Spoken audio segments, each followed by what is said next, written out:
Boom. October is here, and that means the start of fantasy basketball season. There's a ton of action at Boom and across the fantasy landscape, and to give you the inside track on cashing out this season, I brought in an expert. It's Nick Dais. It's the Lamb Show. He's a pro. What do you say, boss? What's going on, Rick? It's been a while, man. How you doing? Yeah, we popped off at the beginning of football season, and we're kind of nailing these picks using Vegas to help advance our fantasy knowledge, give us that edge. Oh yeah, for sure. Vegas always helps, man. It's the best edge that you could get, I think. Why not trust the smartest and the sharpest? They're just Oh yeah, always right. without a doubt. So we're going to give you some tips in this video to help make you a better fantasy player during the NBA season. We're not going to talk about as much specific players, more as if this, then that for the season, right? Yeah, for sure. Let's start with win totals. Every team has an estimation of how many games they're going to win each season, and we can use that to evaluate their overall quality. One total that jumps out to me is the Lakers at 48.5. How do you feel about that, Nick? So they won 35 games last year, and they add LeBron. They just added LeBron. Yeah, so you got to think that he's at least 20 games better. So I really like the over there, but I mean, usually over-unders, they open up at like minus 110 a piece, right? So the over is minus 110, meaning you lay $110 to win 100, Yeah. and the under. And then from there, the public generates where it's going to go up or down. And everyone's hammering the over, and I think rightfully so, right? He likes to play with young guys Yeah. that he is confident in, right? The reason why he left the Heat back in the day to go back to Cleveland was because he liked Kyrie. Yeah. He liked some of the other pieces there. So I think him going to Los Angeles, sure, the West is a lot harder than the East, without a doubt, but they're also going to be playing the Western Conference as well. So there is a roadmap to about 55 wins for the Lakers.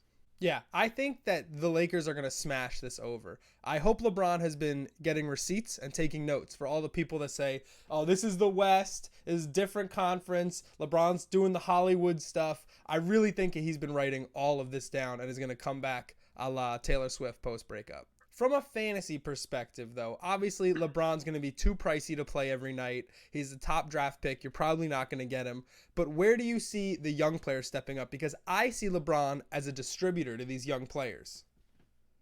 Yeah, the one issue I have with the Lakers roster is LeBron James likes to have shooters, and they don't really have anyone that can shoot threes. Yeah, but I don't think that's going to be this kind of team. I understand that, but I just think that they're just going to be athletic freaks. Yeah, for sure. And I think that's the approach that they're going. But nowadays in the NBA, you need to have guys that can hit threes. I think the sneakiest player who I'm in love with this year, I'm thinking about maybe putting a nice investment on him to win most improved player, is Brandon Ingram. That's where I was going with this. Dude, this guy he's improved every year in the league. And now he has a guy that can actually get him the ball in certain spots where he likes to flourish.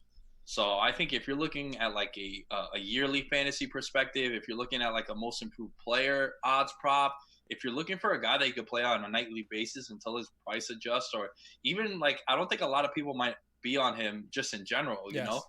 And I really like Brandon Ingram. I think he's the one that's going to benefit the most from playing with a guy like LeBron James. I totally agree. I have Ingram in my sights as a season-long target. And we want to go back to these win totals. For a higher number, for a team that I think is going to win a lot of games, I think that it's worth looking at the secondary options and the role players. When you think about the Lakers, you think about a guy like Ingram, who's probably going to exceed his value, right? Mm-hmm. And when you talk about a team like the Warriors who play a lot of bench guys, probably, a lot of blowouts, are there other players like that who are very obviously going to exceed their value? I have another one of the guy in mind. I want to see if we can align on this.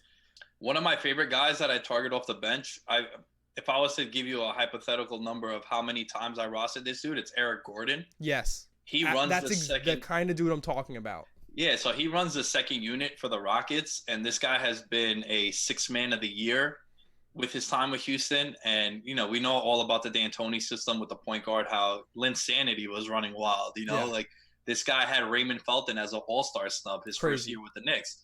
So when Eric Gordon comes in, he plays off the ball, but he also runs the point for this team when Harden's resting up, or now with Chris Paul in the mix. So I love guys like Eric Gordon, guys like Teddy Rozier. I think after he proved himself in the playoffs last year, like they're only going to keep counting on him. Yeah, Gordon and Rozier are two of the guys I'm thinking of that are on playoff teams that can find themselves on the court in blowout situations, that are just going to always see minutes regardless of game situation. And I think that's important, especially in DFS. You could lose all value on a night where you're taking a high-priced guy and they end up spending the entire second half on the bench. The guy I was thinking of, for the record, was Chris Middleton. Okay. I thought we were doing an ESP there, but I think that's another guy. I think Giannis is about to bust out. I love their new system. I love Budenholzer. I love their win total. I think they're going to smash that, and that means Chris Middleton's ready to be a star. Yeah, I mean, I don't want to spend too much time on it, but like Giannis is probably my number one pick if I'm playing fantasy, and he's also my pick for MVP. Excuse me. Yeah, absolutely. He's a really strong MVP pick, especially like you said with Budenholzer coming in. I mean, look, dude, he won 60 games with the Hawks, and who was their best player? He was. Yeah, right? Like, he has a guy like Giannis that he's never had a chance to coach, you know? And I think under a shady pickup this year was Brook Lopez going to that team. I can't believe the Lakers didn't keep him. Yeah, I mean, you replace him with JaVale McGee, and it's like, nope. I don't know about all that, but no thanks. Yeah, I think Brook Lopez can make some noise. That's a guy that, you know, if you're playing in a league with centers, because one thing you need to fill it up. Yeah, one thing you need to remember is a lot of these leagues now, like I think the NBA Hall of Fame is getting rid of the center slot where it's like just a big and a guard kind of boat. So if you're playing in a league with centers, I think Brook could easily get you like 15 and 9 this year, especially playing with a guy like Giannis, and you would sign up for that. Easy. When it comes to teams with low win totals, that's where I want to look at young guys. I'm always big on rookies coming into the NBA. They have huge upside. But when you look at some of these bad teams that are going to keep their young guys out there, that are going to consistently play all their starters, what's a guy that you have in mind that could exceed value because his team's going to be bad? I mean, just to mention all of last season, it took all daily sites a long time to adjust to all those rookies coming in because you don't know what they're going to do. 100%. A guy like Trae Young. That's one of my. Yep. Say what you want about him. He's going to have probably the highest usage of any rookie coming in. It'll be fine. I think he'll be fine. He'll be fine. You know, he can shoot. So in this kind of NBA, the new NBA that we have now where you have to shoot as a guard, he can do it. And there's no one on that team. No one is going to Hawks games. Whether you live in Detroit and the Hawks are in town, you're not going to see anyone else but Trae Young. There it is. And I love Trae Young this year. I'm a Knicks fan. I can't wait to see Kevin Knox. There it is. We got the same two. Bang, bang, bang. And look, let's go. I'm a sucker for the NBA. I like watching the preseason and I like watching Summer League. You know, I'm an NBA junkie. Mm-hmm. And look, he balled out. He moved his Rookie of the Year odds from 25-1 to now he's single digits. Did he do that, or did reckless New York bettors do that? Did reckless Knicks fans pour money into that? Yeah, now we got a couple sports books in New Jersey that take wagers, so we definitely influenced that line. But look, you know, fandom aside, I think this team, their over-under is 29 wins. Smash the under. Smash the under. There's no reason for them to win this year. Porzingis isn't going to come back until February.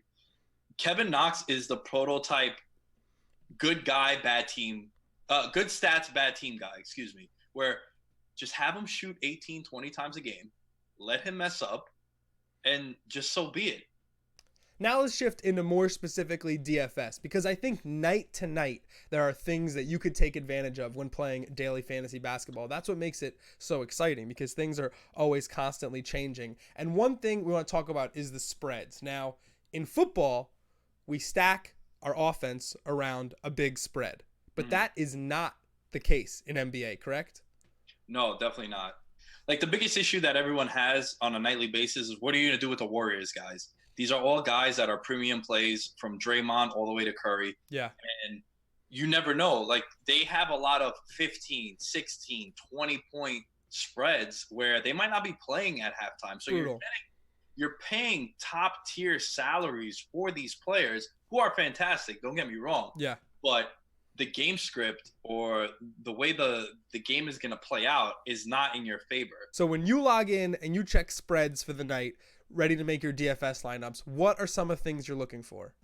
I mean, the most obvious one is you want to target the game with the highest point total, right? Yeah. You want the 220s, the 230s. Yeah. And also, ideally, if you could see a 3 to 5 point spread, because Vegas is telling you that the game is going to stay close. 3 to 5, you also got to factor in towards the end of games. Maybe there's a lot of free throw attempts for your guards Also that you're true. playing too. That's one of the biggest indicators, I think. Like James Harden gets to the free throw line about 11 times a night, and he's a 80+% free throw shooter. So you're getting about 8 to 9 points a night just from him going to the line. Yeah. So when you're looking at spreads, you're looking at a high total for the game and a narrow spread. Does team total factor in that at all? And where do you stand versus like a team stack and a game stack? Because team stacks aren't the same as they are in football.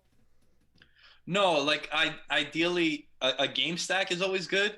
Also, one thing is like the implied total. So one thing I like to look to get an edge is there's certain teams that play with a quicker pace. When you're playing the Rockets, when you're playing the Warriors, you're going to get an uptick in your implied total because you're playing a team that plays quicker. So more opportunities for fast breaks, more opportunities for you to, possessions per 100 minutes is the big analytic stats that everyone talks about. So say, for example, the Hawks are playing one night and they have an implied total of 98 points, but then the next night they play a team like the Suns or D'Antoni's Rockets, and then their implied total is 108, meaning a 10-point increase. That's telling you that they're expecting this team to play a lot quicker. So the guards are in play. More players are in play when you have an implied total that's higher. So let's talk about our perfect recipe for a DFS game stack. We want a high total with a narrow spread and two teams that play at a high pace, right? Yeah, for sure. Because the high pace, it's just going to include more opportunities for more shots. Yeah, exactly. The one last thing I want to talk about is using the schedule to help influence your DFS decisions, right? You got a big smile on your face. Why you got to smile? I'm glad that you mentioned that because the NBA, I think, they've done a better job laying out the schedule. Like they've removed a lot of back-to-backs, but they do have back-to-back situations where it's 3 games and 4 nights. They've gotten rid of the 4 games and 5 nights, but for example, say a guy is playing a 3 games and 4 nights and it's game 3 now, and maybe it's a tough matchup. Maybe they've been on the road the last 3 days. Maybe you fade some of those guys. So I'm glad you brought that up because scheduling is huge. It's not just about who, it's about when. You don't want your point guard on the 3rd day for 3 and 4, tired legs. We want to look elsewhere because the great thing about NBA is there's enough games, there's enough teams, there's enough players. We're always got somewhere else we can pivot to.